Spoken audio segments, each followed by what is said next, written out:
Good evening. I'd like to welcome you to our regular council meeting of Monday, September the 21st, being held in the Concert Hall of Victoria Hall. Would you please stand for a moment of reflection?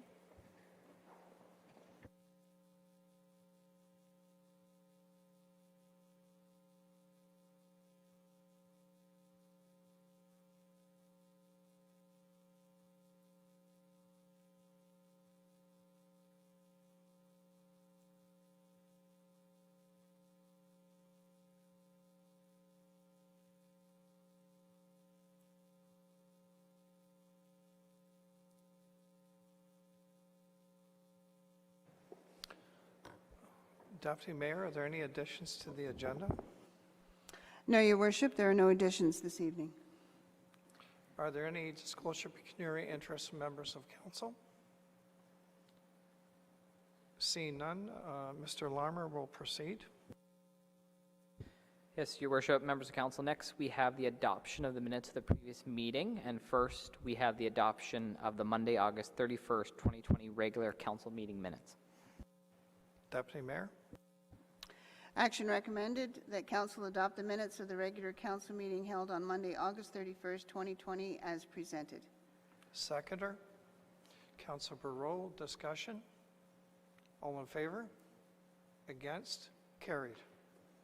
The second item is the adoption of the minutes of Friday, September the 4th, 2020 special emergency council meeting minutes. The action recommended that council adopt the minutes of the special emergency council meeting held on Monday, September the 4th, 2020 as presented.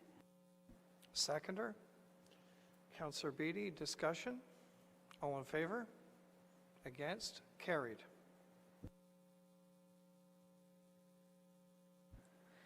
Yes, next, Your Worship, members of council, we have a delegation tonight, and we have Erin Beatty and Duane Durham of Highland Shores Children's Aid to raise awareness of Child Abuse Prevention Month in October.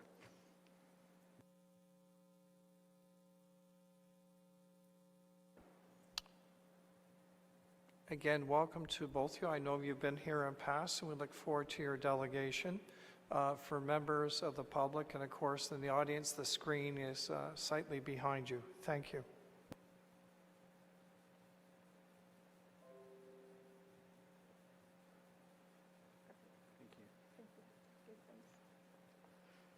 Good evening, Your Worship and members of council. My name is Erin Beatty. I'm the Executive Coordinator at Therapeutic Family Care, and I'm joined tonight by my colleague Duane Durham, Program Manager. We'd like to thank you for providing us with the opportunity to talk about this important issue. The Child Abuse Prevention Month campaign originally started with a focus on work children's aid societies do in cases of abuse and neglect. Over the past few years, with the move to Dress Purple Day, sorry, my glasses are fogging up. With the move to Dress Purple Day and the classroom resources, we've been slowly shifting to a greater emphasis on the work children's aid societies do to support families to keep children and youth at home. This year's campaign will complete that shift to a focus on children's aid societies as one of many resources available to families facing challenges, as well as the role of individuals in the community to help them access the services they need. Every October, Children's Aid Societies, in partnership with social service organizations, government, and community members across Ontario, run a provincial awareness campaign called Dress Purple Day. On October 27th, we dress in purple to show families facing challenges that we care and we can help. Its aim is to raise awareness about the supports that are available and how to access them. It also encourages all Ontarians to do their part in supporting vulnerable families in their local community. There are 38,000 children, 15 years of age and younger, living in the areas serviced by Highland Shores Children's Aid. 5.7% of those children come to the attention of our agency each year for concern about their well-being and safety. In recent years, volume and unique service needs required a dedicated youth service team, which provided safety and wellness services to 186 youth aged 15, 16, and 17. In the 2018-19 year, 10 youth aged 16 and 17 either entered care or had a voluntary youth service agreement. The 38,000 children serviced is a 2016 census. We did not have an updated census when the deputation was made, so that's why it's the older date. There are many reasons that Highland Shores becomes involved with families.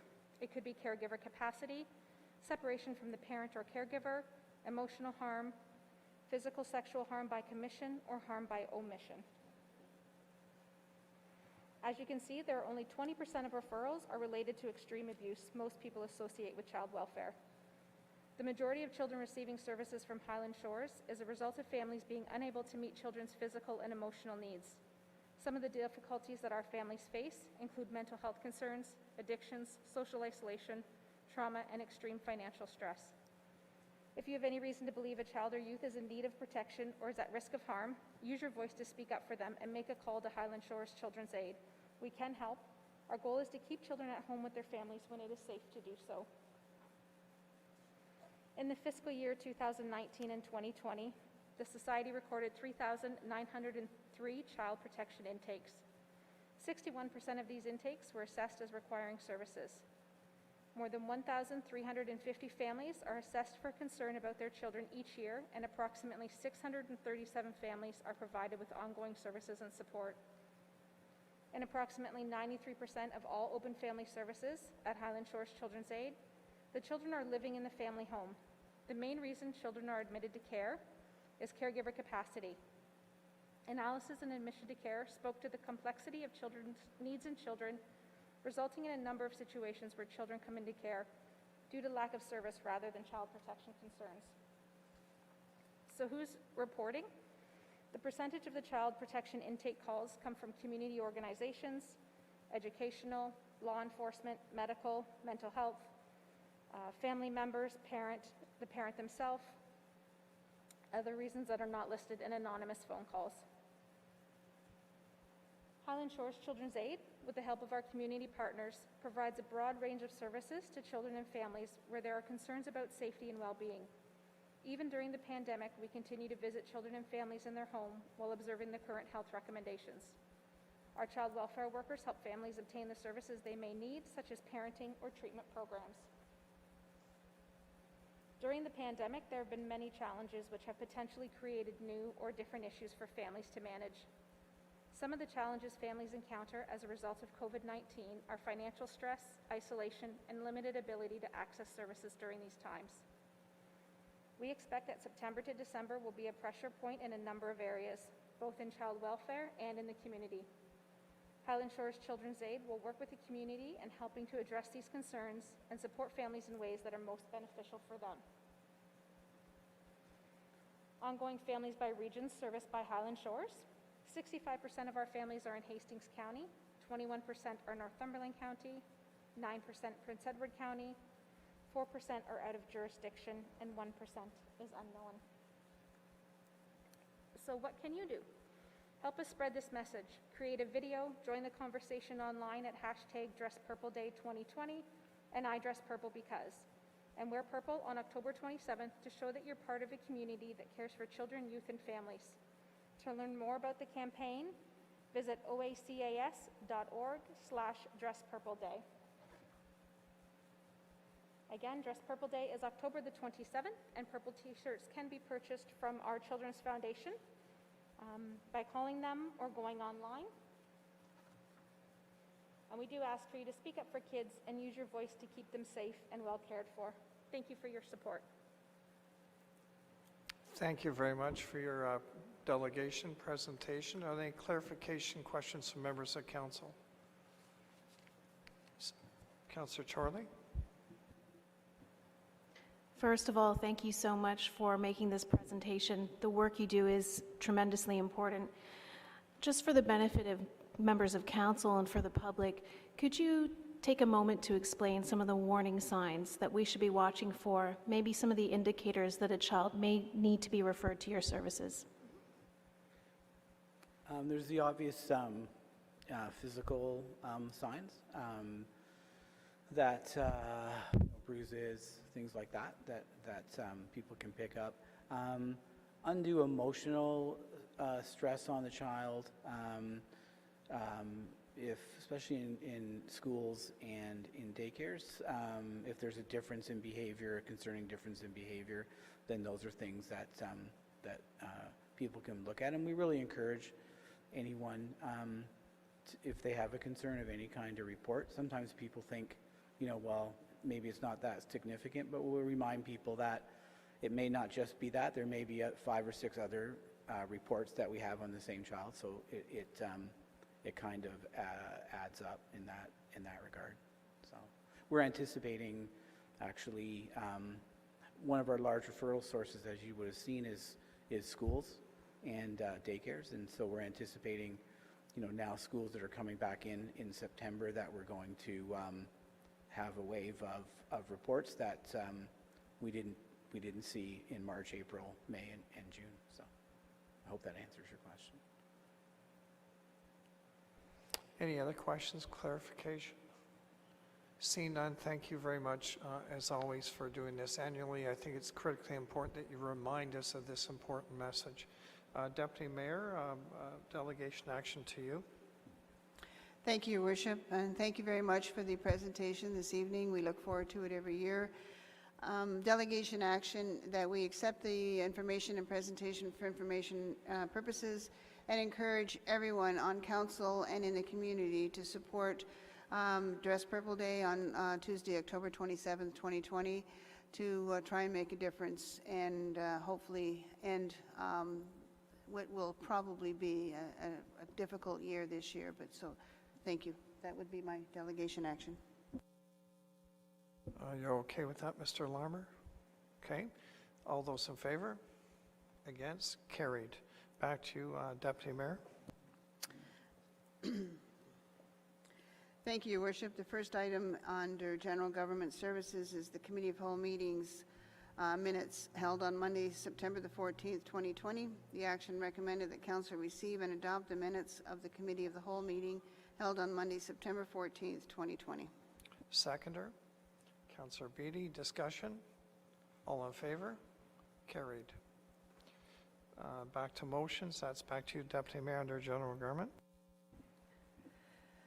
Thank you, Your Worship. Motion from the from the Committee of the Whole regarding diversity, inclusion, and equity within the Town of Cobourg. The motion reads, it's moved by myself and seconded by Councillor Chorley.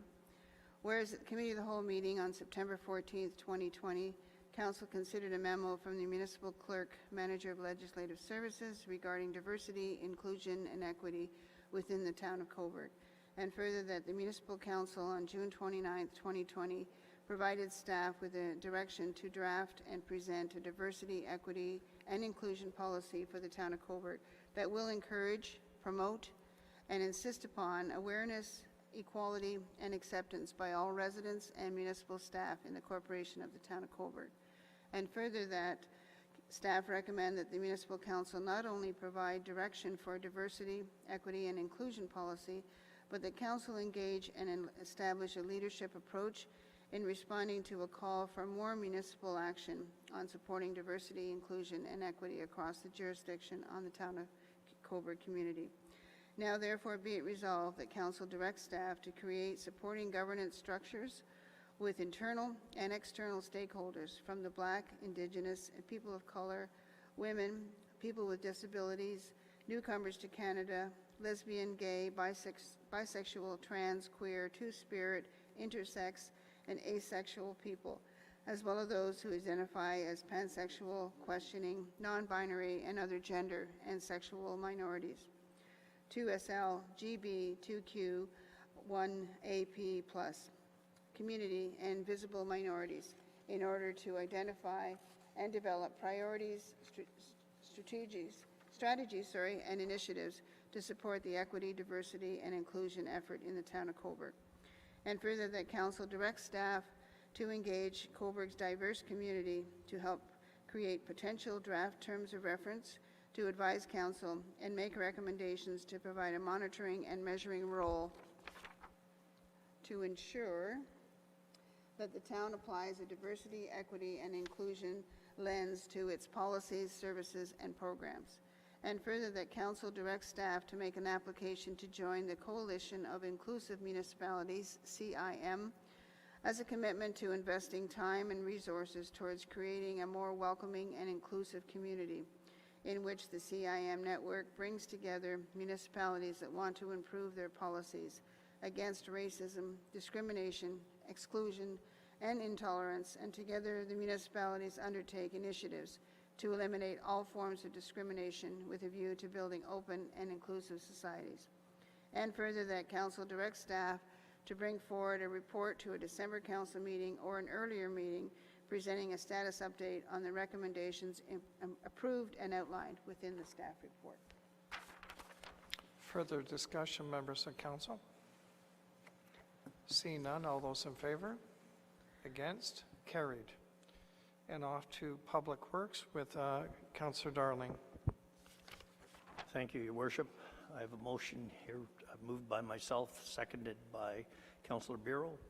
Whereas at the Committee of the Whole meeting on September 14th, 2020, Council considered a memo from the Director of Public Works regarding a process for implementing poppies on street nameplates in the Town of Cobourg. Now therefore be it resolved that Council requests staff to implement the process for the placement of poppies on the 8 street nameplates within the Town of Cobourg named in commemoration of fallen soldiers and veterans. And further, that the Town of Cobourg municipal naming policy be amended to allow poppies to be included on street nameplates as a standard practice. I apologize, Councillor Darling. Did you have a seconder? Yes. Thank Councillor you. Bureau. Any further discussion? Seeing none, all those in favor? Against? Carried. Off to Arts, Culture, and Tourism with Councillor Barreau. Moved by myself and seconded by Councillor Darling. Whereas the Committee of the Whole meeting on September 14, 2020, Council considered a notice of motion from myself regarding a graffiti art installation in the Town of Cobourg. And further, that the Town of Cobourg has increasingly have seen a spike in illegal graffiti all over our Cobourg walls, mailboxes, and numerous other places. And further, that having a place where graffiti artists have a place to express their artwork may curb the high cost of Cobourg taxpayers, and staff time to clean and repaint surfaces all over town. And further, that having a graffiti wall installed in the Town of Cobourg not only will help curb illegal graffiti, but will also show how talented these artists are. And now therefore be resolved that Council directs staff to bring back to the 2021 budget deliberations a report for costing and possible locations and options for partnership development with art-based organizations, the availability of any potential grants, arts-based funding that may alleviate any pressure on the town's budget, as well as any bylaw changes that may need to be considered by Council. Discussion? All those in favor? Against? Carried. Please continue. Moved by myself and seconded by Councillor Darling. Whereas at the Committee of the Whole meeting on September 14, 2020, Council considered a motion from the Downtown Business Improvement Area Board of Management regarding a DBIA recommendation to extend the DBIA area outdoor patio licenses within the Town of Cobourg municipal right-of-way. Now therefore be resolved that Council endorse the Downtown Business Improvement Areas Board of Management recommendation to extend the outdoor patio bylaw deadline date for removal of outdoor patios to November 30th, 2020. Discussion? All those in favor? Against? Carried. To bylaws, Deputy Mayor. Thank you, Your Worship. First is a bylaw 053-2020, being a bylaw to appoint a Chief Administrative Officer for the Town of Cobourg. The action recommended that Council adopt bylaw 053-2020, being a bylaw to appoint Tracy Vaughn as Chief Administrative Officer for the Town of Cobourg. Seconder, Councillor Chorley. Discussion? All in favor? Against? Carried. Second item is a bylaw 052-2020, being a bylaw to appoint a Deputy Clerk for the Town of Cobourg. The action recommended that Council adopt bylaw 054-2020, being a bylaw to appoint Crystal Christopher as Deputy Clerk for the Town of Cobourg. Seconder, Councillor Chorley. Discussion? All in favor?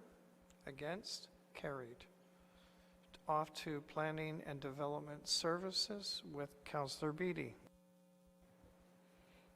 Thank you, Your Worship. The first is a bylaw for number 055-2020, being a bylaw to authorize the execution of a development agreement with Her Majesty the Queen in Right of Canada, represented by the Minister of Fisheries and Oceans, Lakefront Utility Services, Inc., and the Corporation of the Town of Cobourg for 114 Division Street, Cobourg.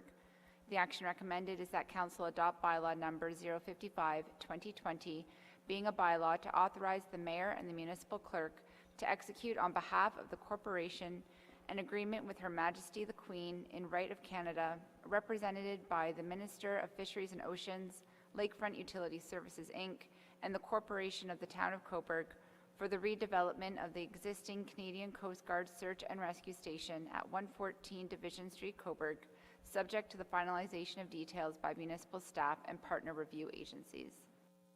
Seconder. Councillor Darling, discussion? All in favor? Against? Carried. Item number 2 is for bylaw number 56-2020, being a bylaw to amend the zoning bylaw number 85-2003 for the Canadian Coast Guard Search and Rescue at 114 Division Street, Cobourg. And the action recommended is that Council adopt bylaw number 056-2020, being a bylaw to amend zoning bylaw number 85-2003 to remove the holding H symbol from the subject development lands for the Canadian Coast Guard Search and Rescue at 114 Division Street in Cobourg. Seconder. Councillor Burkett, discussion? All in favor? Carried. Item number 3 is for bylaw number 057-2020, being a bylaw to authorize the execution of a development agreement with the Corporation of the County of Northumberland, Lakefront Utility Services, Inc., and the Corporation of the Town of Cobourg at 555 Courthouse Road and 983 Burnham Street in Cobourg. And the action recommended is that Council adopt bylaw number 057-2020, being a bylaw to authorize the Mayor and the Municipal Clerk to execute on behalf of the Corporation an agreement with the Corporation of the County of Northumberland, Lakefront Utility Services, Inc., and the Corporation of the Town of Cobourg for the redevelopment of the existing Golden Plough Lodge long-term care home at 555 Courthouse Road and 983 Burnham Street in Cobourg, subject to the finalization and details by municipal staff and partner review organizations. Seconder. Councillor Burkett, discussion? All in favor? Against? Carried. Thank you. Item number 4 is for bylaw number 058-2020, being a bylaw to amend the zoning bylaw number 85-2003 for the Golden Plough Lodge at 555 Courthouse Road and 983 Burnham Street in Cobourg. The action recommended is that Council adopt bylaw number 058-2020, being a bylaw to amend zoning bylaw number 85-2003 to remove the holding H symbol from the subject development lands for the Golden Plough Lodge at 555 Courthouse Road and 983 Burnham Street in Cobourg. Seconder. Councillor Darling, discussion? All in favor? Against? Carried. Thank you, Your Worship. And finally, item number 5 is for bylaw number 059-2020, being a bylaw to authorize the execution of a pre-servicing agreement and subdivision agreement with Mason Homes Limited and the Corporation of the Town of Cobourg for 425 and 425A King Street East, Kingswood, Cobourg. The action recommended is that Council adopt bylaw number 059-2020, being a bylaw to authorize the Mayor and the Municipal Clerk to execute on behalf of the Corporation a pre-servicing agreement and subdivision agreement with Mason Homes Limited for a residential subdivision development consisting of 27 townhouse dwelling units, subject to the finalization of details by municipal staff and applicable agencies. Seconder. Councillor Burrow, discussion? All in favor? Against? Carried. And back to General Government, Deputy Mayor. Thank you, Your Worship. That the following bylaws be passed. 1, Bylaw 053-2020, being a bylaw to appoint a Chief Administrative Officer for the Town of Cobourg. 2, Bylaw 054-2020, being a bylaw to appoint a Deputy Clerk for the Town of Cobourg. 3, Bylaw 055-2020, being a bylaw to authorize execution of a development agreement with Her Majesty the Queen in Right of Canada, represented by the Minister of Fisheries and Oceans, Lakefront Utility, Inc., and the Corporation of the Town of Cobourg, 114 Division Street, Cobourg. 4, Bylaw 056-2020, being a bylaw to amend zoning bylaw number 85, 2003, Canadian Coast Guard Search and Rescue, 114 Division Street, Cobourg. 5, Bylaw 057-2020, being a bylaw to authorize execution of a development agreement with the Corporation of the County of Northumberland, Lakefront Utility Services, Inc., and the Corporation of the Town of Cobourg, 555 Courthouse Road and 983 Burnham Street, Cobourg. 6, Bylaw 058-2020, being a bylaw to amend zoning bylaw number 85, 2003, Golden Plough Lodge, 555 Courthouse Road and 983 Burnham Street, Cobourg. And 7, Bylaw 059-2020, being a bylaw to authorize execution of a pre-servicing agreement and subdivision agreement with Mason Homes Limited and the Corporation of the Town of Cobourg, 425, 425A, King Street East, Kingswood, Cobourg. Action recommended that leave be granted to introduce bylaws 053-2020 to 059-2020 and to dispense with the reading of the bylaws by the municipal clerk, and that same be considered and read and passed, and that the mayor and the municipal clerk sign the same, and the seal of the corporation be thereto affixed. Seconder. Councillor Burkett. Discussion. All in favor? Against? Carried. Mr. Larmer, back to you. Yes, Your Worship. So next on the agenda, we have 2 advisory committees and a local board minutes, and those are just for information purposes for council. And following that, we have correspondence. And first, we have correspondence from Wayne Parsons, Cobourg resident, regarding a parking concern on Campbell Street, Cobourg. And this would be Public Works Services, Your Worship. Councillor Darling. Thank you, Your Worship. I have a correspondence from Wayne Parsons, Cobourg residents, regarding a parking concern on Campbell Street in Cobourg. And the action recommended is that council receive the correspondence from Wayne Parsons and send it to municipal staff for comment and review. Seconder. Councillor Beatty. Discussion. All in favor? Against? Carried. The second correspondence, notice from the County of Northumberland regarding the That path. will be, sorry, point of order, that will go to, Oh, sorry. that's all right, it will go to the deputy mayor, being, because it's countywide development charges. Thank you, Your Worship. Notice from the County of Northumberland regarding the passing of a countywide development charges bylaw. Action recommended that council receive the notice from the County of Northumberland for information purposes. Seconder. Councillor Beatty. Discussion. All in favor? Against? Carried. Mr. Larmer, back to you. Yes, Your Worship. Next, that takes us to council coordinator announcements.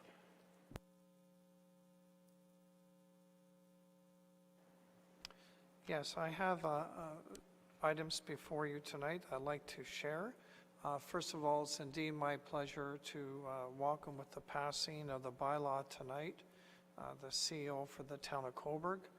For those who've not had an opportunity to meet Miss Tracy Vaughn, she asked tonight, could she come into our session and sit as an observer? So in our gallery, I guess we can call it behind you, is Miss Vaughn. So welcome, and for those who are listening, her official date is October the 5th. So welcome to the Town of Cobourg. It's also my distinct pleasure to take a bit of limelight for Mr. Larmer, who did great work with staff, to work towards having, I think, one of our first deputy clerks, town clerks, which is for me long overdue and welcoming. And before us in our session, of course, is Crystal, and I've learned it's with a K, and Christopher with a C, to have that appropriate, and she's already in action. So welcome, welcome, and welcome, and we know we'll certainly, you'll be interchanging with all members of council, and I'm certainly staff as well. So thank you. I forgot to mention quickly that Ms. Vaughn is from the town of Ajax, and of course, Ms. Christopher is from the city of Mississauga from their legislative or clerk's department. Added on, Northumberland County had a two-day session, certainly in Indigenous learning, and it was all around the Friendship Center learning within historical context. And it was certainly a great session to have, and something perhaps I'll consider in the future for council's consideration, meaning the Town of Cobourg. I'd also like to congratulate on behalf of Northumberland County, Hamilton Township, and of course our own Cobourg Council. Ed's House opened. It was certainly a great addition to the community, and I hope each member had an opportunity to have a chance to visit it and to see how beautiful it truly is. There is a summary report that will be on Northumberland County's council this coming week, September 23rd, and once that's passed officially by Northumberland County, I'll make sure that all members of council get a summary report. It's a summary report from the Northumberland County Housing Corporation. We've only been in existence for 1 year, and I think when you read the summary report, I hope you will be delighted, as I am, to the progress that we made in 1 year, and I'll make sure you get a copy of that. Also, to remind everyone, September 26th is a very important day. That's where we go out to support Cornerstone Family Violence. It's a walk a mile in her red shoes, and again, if you can't do the high heel shoes, any form of red shoe will work, even if it's a sneaker. And of course, all money raised goes to a wonderful cause. Next, I want to highlight a date that we're working towards. October the 17th is the day that's been selected for the unveiling of the Fern Blodgett Sunday sculpture. However, stay tuned, because we are working with the provincial government on what the numbers can be for that particular day. It's being organized by a committee, and we make sure we'll communicate with you as to what those numbers can be. It will be a significant event, and more information will be forthcoming in certainly very early October. But again, you might wish to put a little star beside that, and again, it's for 1:30. I had the pleasure of saying goodbye, believe it or not, to Captain Michael Simpson and his wife, who were, I guess, moved, for a better word, to Peterborough, in which to do Salvation Army work and responsibilities. And in their place, I had the pleasure virtually of meeting Wendy and Dan Broom. They're originally from Moose Jaw, Saskatchewan. So I did pull up the weather conditions in winter compared to Moose Jaw to Cobourg, and all I can say is they're glad to be in Cobourg for a number of reasons, of which that is one. This afternoon, I had the pleasure of joining Horizon of Friendships AGM virtually. And again, congratulations to the award winners that were recognized in today's event. One figure that stuck out for me, certainly during COVID, they have raised a little over $2 million this past year with 26 capital projects in Mesoamerica. And personally, I just thought that was outstanding to the executive, the board, and all the work they're doing. So again, continued success. And I hope I'm not stealing any limelight from Councillor Barreau, but as we know, all the signs are about town with Terry Fox Run upcoming. So whether you can partake in that or make a donation, I like to encourage that, because I think we all know someone who's been directly or indirectly affected by cancer. That is my report, and I go over to the Deputy Mayor. Thank you, Your Worship. This is my general government report for September 21st. During my last council update, I did mention that I had requested a review of the second quarter financials for 2020 and setting a date for council to receive another update on the impact of COVID-19 on current and future budgets. These documents and discussions will help to decide on setting a goal for the 2020 budget. Unfortunately, here at almost the end of our third quarter, I am disappointed to say that general government has not received these very important reports, even though many other communities have begun Budget 2021 meetings with budget targets, which I am asked for on a regular basis, and the impact of COVID-19. It is very difficult to plan for the future of our town without these financials to do so. I will continue to ask our staff for these documents and hope to receive them in the near future. I asked Community Care for an update on the Smile Cookie campaign for Ed's House, and cookie sales have gone really well, and they are waiting to hear from Tim Hortons within the next couple of weeks as to what the total sales for the area were. Many thanks to Council for their support, and as we know, we all enjoyed cookies last week. This coming Saturday, September 26th, as the Mayor has mentioned, I also will be participating in the Walk a Mile in Her Shoes, and they will be low flats, Your Worship, and they will be red, to raise money for Cornerstone Family Violence Prevention Center. If you can donate a few dollars towards this very important resource in our town, please let us know. The DBIA Board of Management will be holding 3 special meetings this week to discuss hiring a new digital service squad member, the King Street pedestrian walkway, scheduled for this upcoming weekend of September 25th and 26th, and the Christmas light submission. This Wednesday, I will be attending a meeting for the West Northumberland Physician Recruitment Committee. We will be discussing the hiring of new physicians for our area to take over the practices of retiring physicians. More details will follow through press releases issued by our Director, Maria Gomez. Like many around the world, I was saddened to hear of the death of Justice Ruth Bader Ginsburg on September 18th at the age of 87.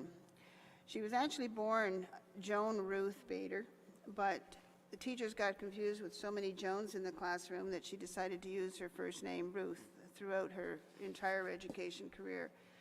And I just wanted to add a quote from Chief Justice John Roberts. Our nation has lost a jurist of historic stature. We at the Supreme Court have lost a cherished colleague.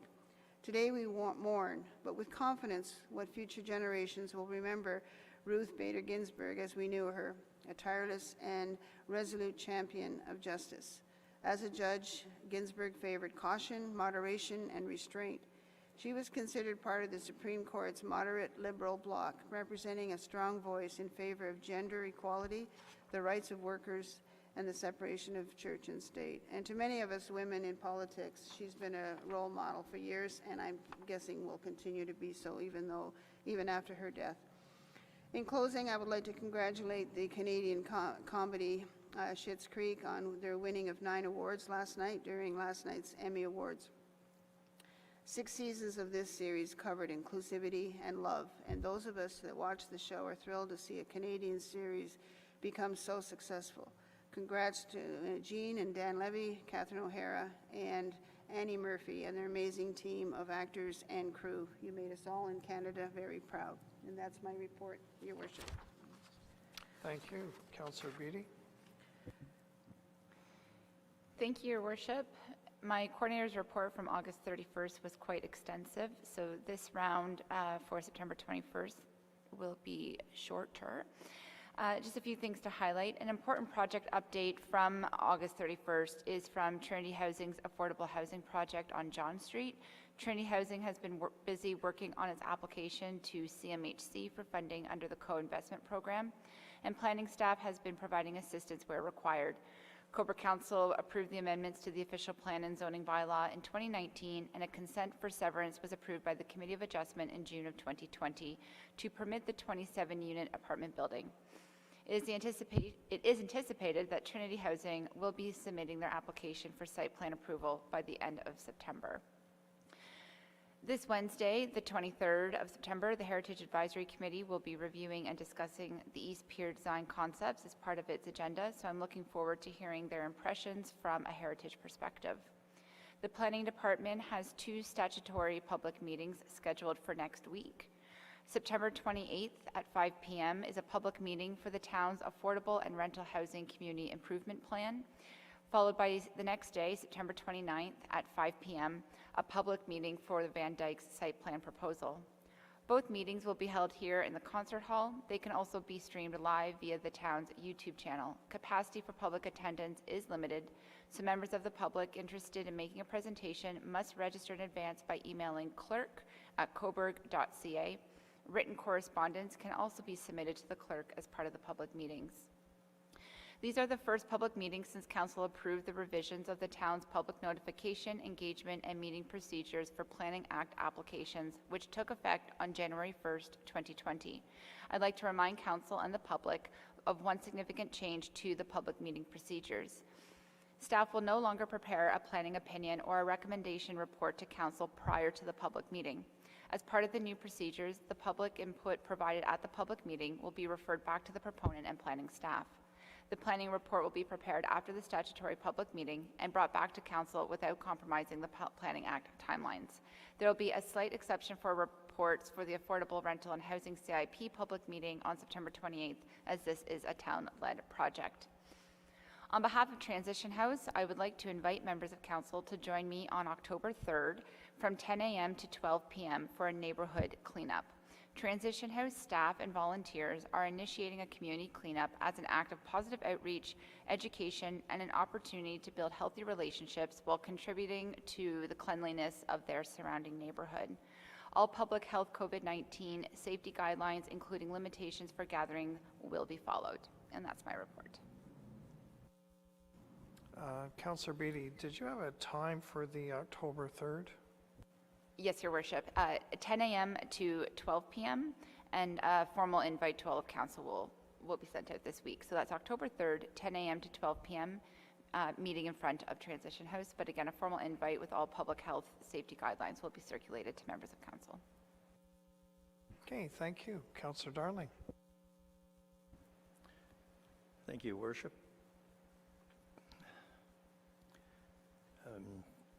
The Ministry of the Environment, Conservation and Parks conducted an inspection of the Cobourg drinking water system and provided a drinking water inspection report to the town. The results of the inspection report was an impressive mark of 100%. And I'd like to congratulate Mr. Derek Paul and his staff for a job well done. This is not the first time. They've been very consistent at having their marks at the top of the chart, so they continue to do a good job. The Kerr Street construction project is ongoing, and in case you're asked, as I have been many times, the new traffic lights at Division and Kerr Street have been installed and will be up and working when the paving and lining markings are complete. The excavation work at the Midtown Retention Pond has been completed, and the stream has been realigned. The crews are working on the final grading of the site and tree planting. And the appearance of it is almost like a park-like setting. And if Mr. Larmer has that photo, I was up on the weekend and took a photo of it. I don't know if he's got that up online or not. Yeah.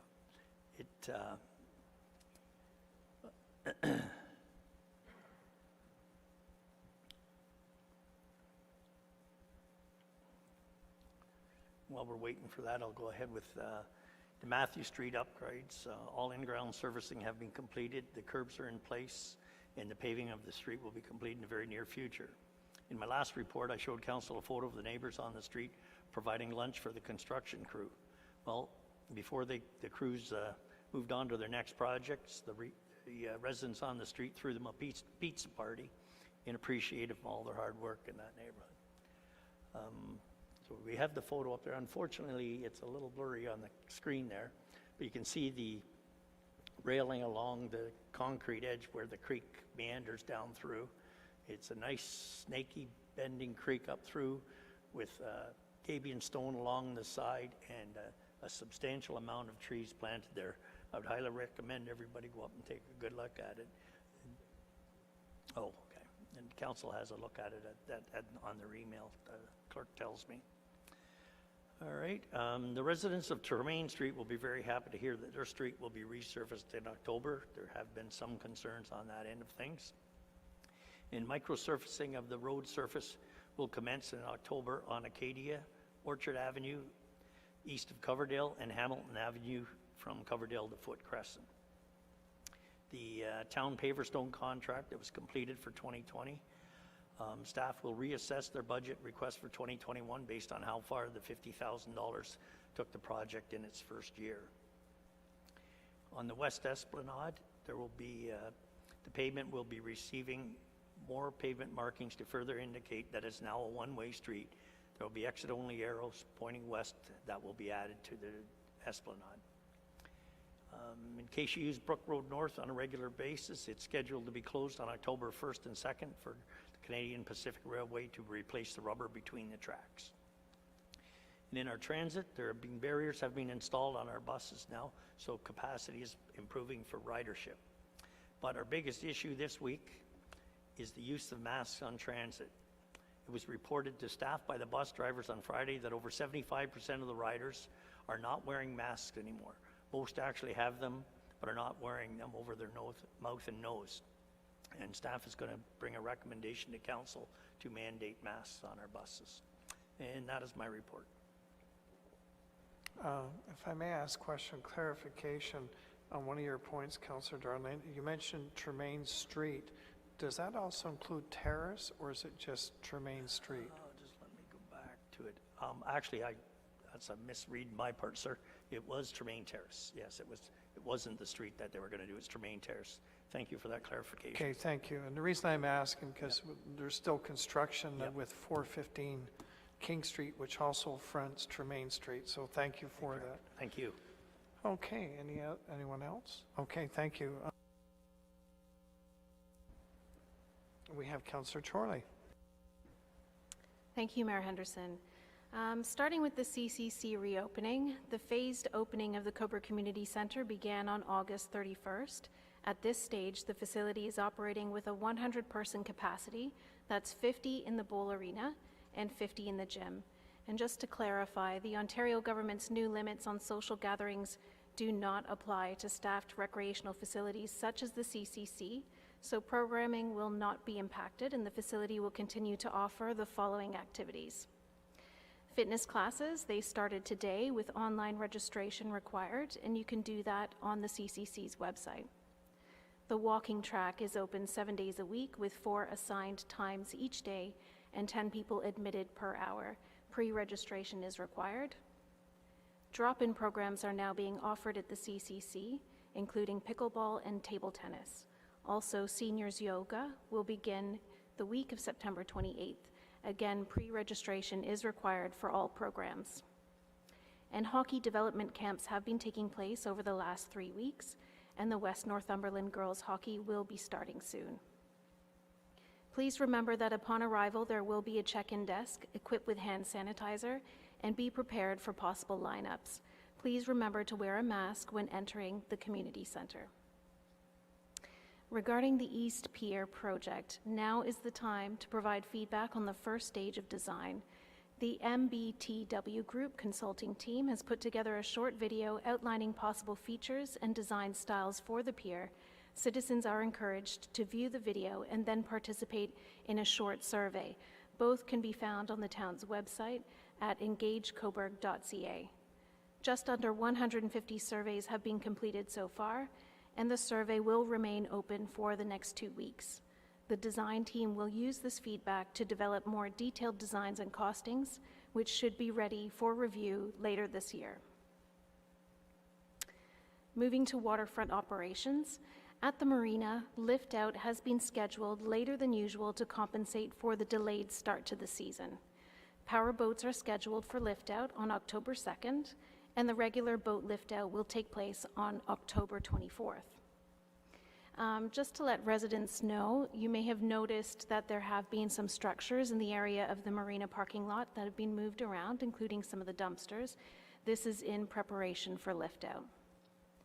The town's dredge is currently fulfilling a contract to dredge the Wellington Channel in Prince Edward County. The project is progressing well and will likely be completed this week. The campground will remain in operation until late October. It is scheduled to close for the season on October 25th. For those who would like to book a site for the 2021 season, the booking system will open on November 16th. Moving on to parks, unfortunately there will be no autumn mums planted in the town's parks this year due to cutbacks related to the pandemic. Tree planting in parks and along boulevards is planned for this autumn, and I know citizens are eager to see replacements for diseased ash trees, and I've been assured that this will begin shortly. The Centennial Pool has now been closed for the season, and at the Victoria Park splash pad, the fencing has been removed and the pad is no longer staffed. The splash pad will continue to operate as long as the weather remains warm. Now, regarding Victoria Park Beach, the opening of the beach on weekdays has gone very smoothly with no problems or issues reported by staff.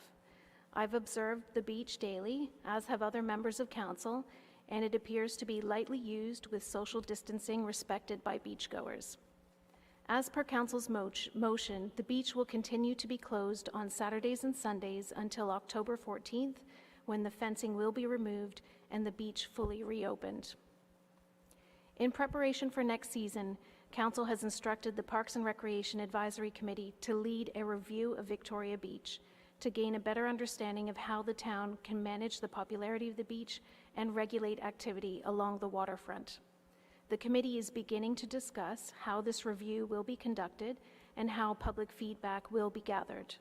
The next committee meeting is scheduled for October 6th at 1 p.m., and interested citizens are welcome to observe or participate in the meeting through a delegation.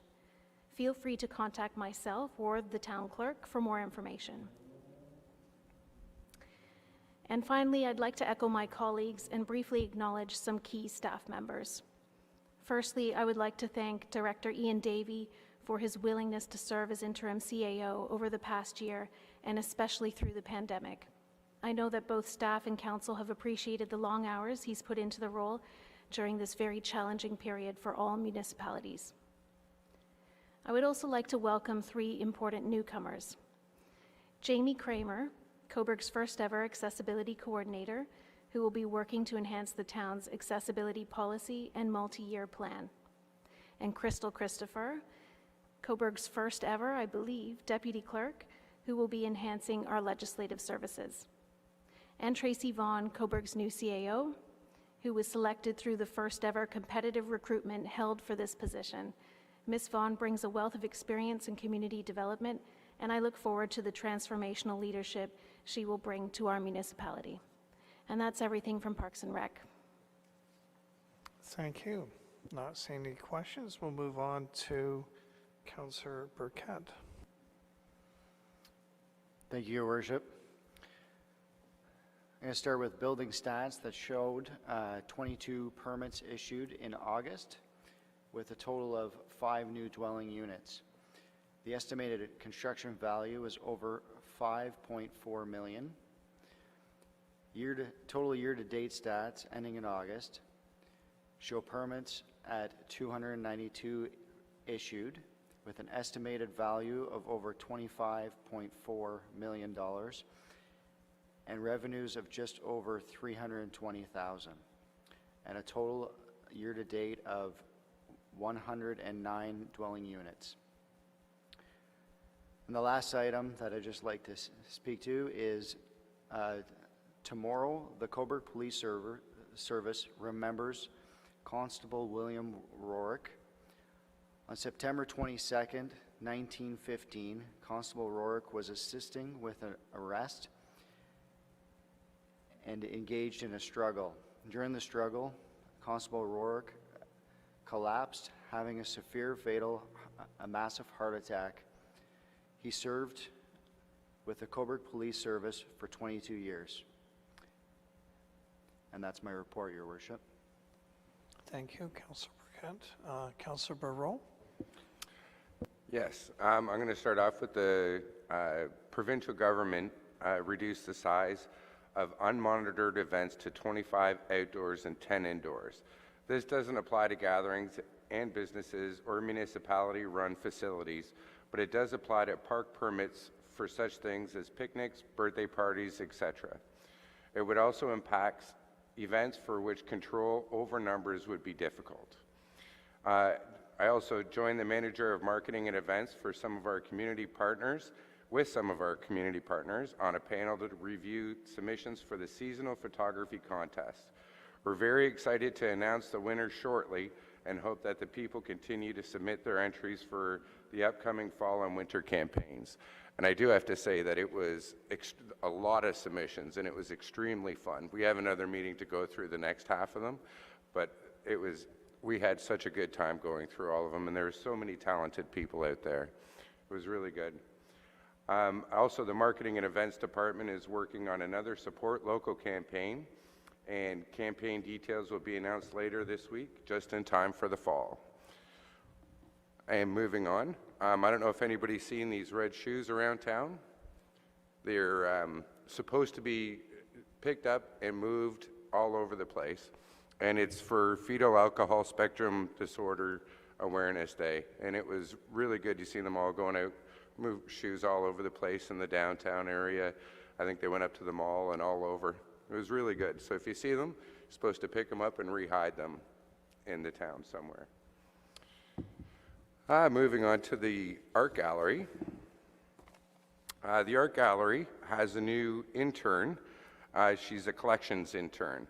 Her name is Erin. She's from Oshawa, Ontario, and graduated from Trent University in 2018 with a Bachelor with Honors degree in Ancient Greek and Roman Studies and History. She is currently a student at Fleming College in their Museum Management and Curatorship program and is interested in working with the collections. So she'll be starting there shortly. Also, I attended one of the art gallery openings from Deborah Uman-Surez, a fine line. I announced this last council during my last report. And I got to tell you, I've been to probably about 10 or 11 of these openings now, and each one has its own unique, different atmosphere for each time you go. So it's not like you're going to the same opening all the time. It's always different. And Deborah the artist, was such an amazing person. She brought so much energy.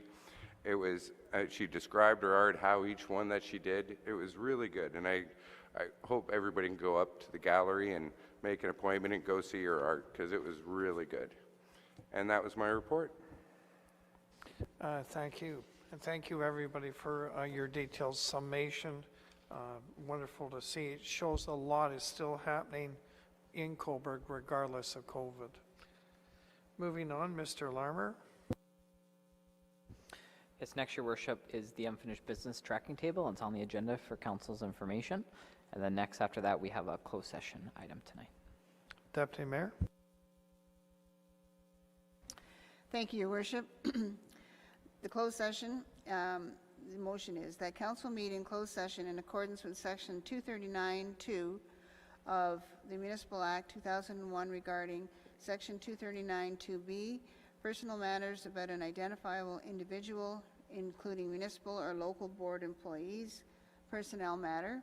And the second item is S239(2)C, a proposed or pending acquisition or disposition of land by the municipality or local board. Northern Industrial Park, a potential lease agreement. Seconder. Councillor Beatty, all in favor? Carried. It's my understanding that once members of the gallery leave, we will remain here and Mr. Larmer will set us up accordingly.